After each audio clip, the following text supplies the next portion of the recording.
Hey everybody, this is Brad from Johnson Small Engines. We're working on a yard machine snow thrower. This is a 28-inch cut. Basically, it's got a Power China motor on it, 277cc engine. We're going to take the carburetor off today. I'm going to show you how I do it. First thing I want to show you is the tools that we use to get it off. Okay, pry bar, just in case you can't get the throttle knob off. These are my two, I love to use these. They're on plastic fender clip or plastic fastener removers, and I use two of them. Needle nose pliers, regular set of pliers, needle nose vice grips for pinching off the fuel line, a large pair of vice grips to try to get the knob off, the throttle knob off. You guys can at home can use 1/4-inch ratchet or whatever you have that has a 10mm. I'm going to use the electric. This is a battery-powered electric 1/4-inch drive ratchet that I use. I was born with the one hand, so I just want to, I use this to make things a lot faster. I'm also going to use a speed wrench, which is basically a 10mm, which is a little ratcheting mechanism on the back of this, really nice to have, and 10mm socket. Okay, so the first thing I want to do is we're going to go over and take the shrouds off, and I'm going to also take the plastic fender guard off for the belts. Okay, so this is it's usually 10mm or 3/8, and I'm pretty sure most of them are 10mm. It's got a bolt on this side of the. I'm taking the belt guard off so I can get to the bolt right here easier. All right, some of you guys may not have to take off the belt guard, but I'm going to take off the belt guard. The other bolt on this side for the belt guard. Here. Okay, so I'm just make sure you don't lose your hardware. I'm gonna pull this belt cover off. Sometimes they're easy, sometimes they're not. Now that just allows me to get to this bolt here, and I'm gonna take this off. We're gonna take this housing off. I'm just taking off. The way I do things is I like to make sure that I can access everything. Let's access everything. So I'm going to take these bolts off. Make sure you put the bolts back where you got them. Some of them are shorter than others, so just pay attention to ones that come out.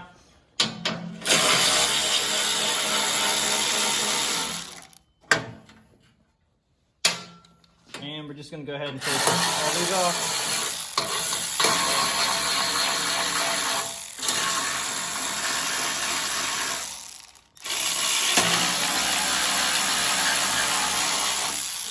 I saw where that one fell on the floor, and we'll pick it up in a second. All right.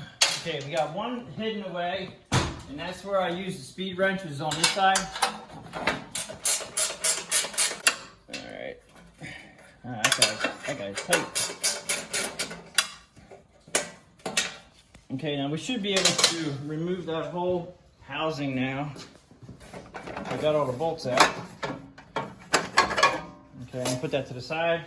And remember, this is just taking the carburetor off now. This guy here has got two bolts, two 10mm on the front side of it. Now, before I do that, I'm actually gonna take off this knob and this knob. And what I said about the pair of vice grips, these can be a real bear to get off. And I've actually had to put pry bars behind this knob to get these off. But let me try a pair of vice grips and a rag trick. And you got to make sure you're not too tight. You got to be careful. I've actually fallen a few times trying to get these things off, and you just basically pull them off. All right, so that one came off. And just remember, these guys here, when you put them back on, there's it looks like a little unhappy face. All right, so the little dot on top, there's a little dot on top of the throttle right here. So when you put it back on, just make sure you line up correctly and push it in. Okay, so that one came off okay. Going to use our two plastic clip tools. Now these are nice because they pry off pretty much everything. Fuel line, you name it. You got to be careful getting under here. I'm trying to get to the middle of this knob. So you got to pry these off. You got to be careful because you can break these knobs if you're not careful.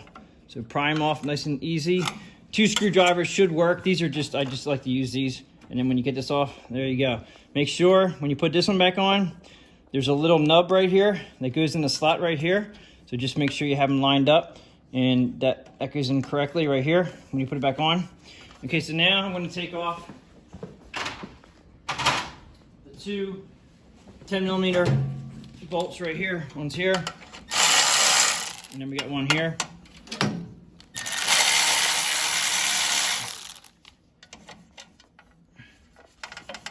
And once you get them off, you're gonna need either a pair of pliers or a fender clip tool. Okay, so once you get this off, this is a little tricky. There's a mounting, there's a little piece of metal right here sticking out that holds the plate on. You're just gonna have to weasel it around that. It will come out, and then you get this up out of the way. You don't have to disconnect the wiring. You just have to disconnect your primer line, which is over here. So your primer line is right here. And you also have to take out this, looks like the vent tube to the valve cover comes out of here. And here's your primer line. This guy's pretty rusty, but it's got a little clip on there.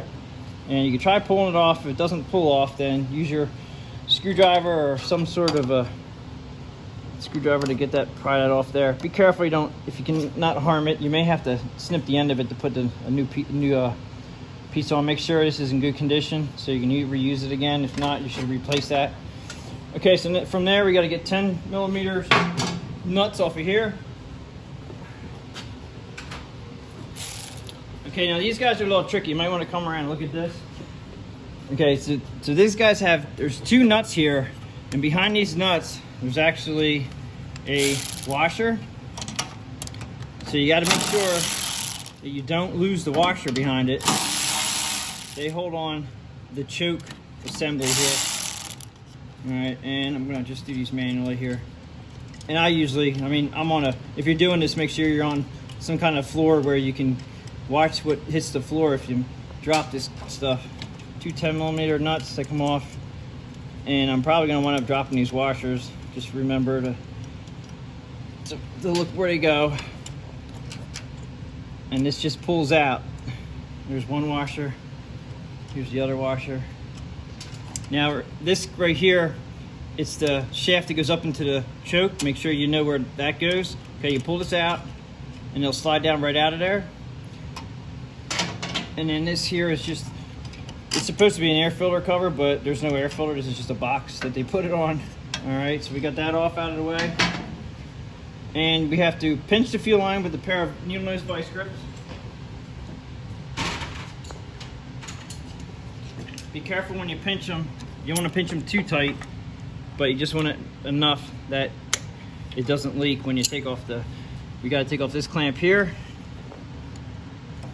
And you might need a pair of needle nose to get up in there. Take that up off.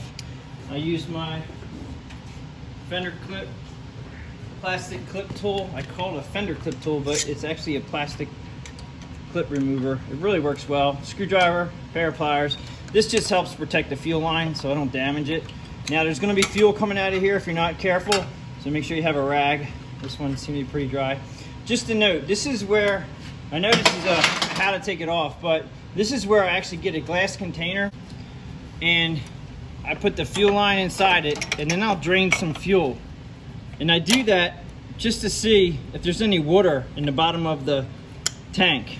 And you have to use a clear glass container, because if you pull this up on its edge like that, in the bottom of it, you can actually see that there's water on it. Now this one has no water in it, which is great.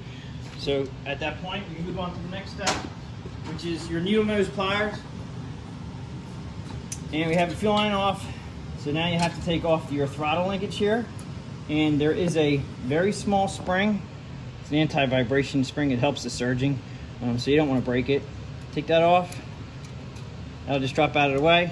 You pull the carburetor off to a certain point, and this, actually, if you move the throttle to slow speed, it gets attention off your control linkage here, your throttle linkage. But if you keep pulling off, you'll eventually be able to get to the slot on the top of the carburetor that allows you to take off this. It just pops up out of the top, but there's a slot on the top, and it takes you pretty much the whole length to get it. As you can see, just make sure you put it on, before you slide it back in there.